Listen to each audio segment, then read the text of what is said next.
Yesterday I posted the results of my 2024-25 championship season, so today we're looking at next season's Premier League. Who will win the league and how will the newly promoted sides do? So we welcome Leicester, Ipswich and Southampton and say goodbye to Burnley, Luton and Sheffield United, so it's almost the exact same league as it was 2 years ago.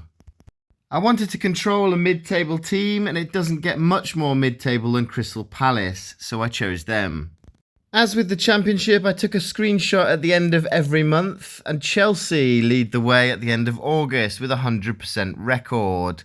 Ipswich are bottom after losing all 4 of their games. Neither Southampton or Leicester have got a win yet either. Fast forward to the end of September and it's Aston Villa leading the way and still unbeaten. Amazingly, it's Wolves in second.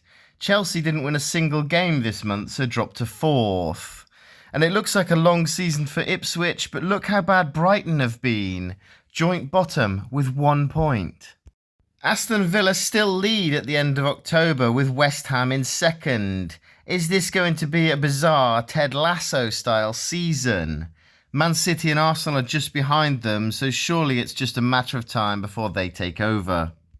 But look at this. Arne Slot having a nightmare as Liverpool are 16th. Ipswich still don't have a win, but Brighton have begun to climb. 1 month later, it's West Ham top of the table. Has Nathan Shelley actually been given the manager's job there? Man City are 5th, but there's only 3 points separating that top 5. Liverpool have pulled themselves together and are now 8th. Ipswich have finally won and got off the bottom at the expense of Southampton. Newcastle now lingering just above the drop. Maybe Eddie Howe took the England job. Going into the new year, that's much more familiar. Man City and Arsenal 1 and 2, but West Ham are still in there. Man United and Liverpool battling for 4th, while Newcastle have climbed to 8th. Nottingham Forest now occupy the last relegation place, Southampton and Ipswich starting to drift away, and Leicester are nowhere near the bottom. Seeing January through, it's City and Arsenal still up there with United 3rd. West Ham starting to fall away, but if they're still 4th at the end of January in real life, I think they'll take that. Leicester are now 8th.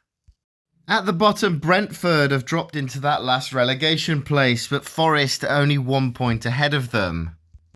As we go into March, it's Arsenal who lead by 3 points. Is it going to finally be their year?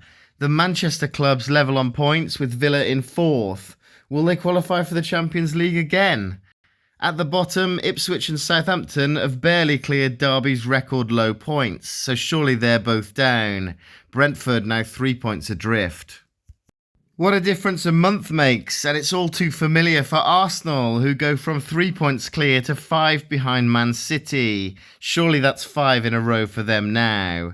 Villa and Manchester United clinging to the last 2 Champions League places. The bottom 2 are all but relegated now. Brentford are staring into the Championship, 7 points behind Forest. April draws to a close with 3 games remaining. Man City hold a 4-point lead, so 2 more wins will give them the title. Man United, Liverpool and Villa all separated by 1 point. Brentford have put together a late comeback, but will it be enough for them to stay up? Relegation confirmed for both Ipswich and Southampton.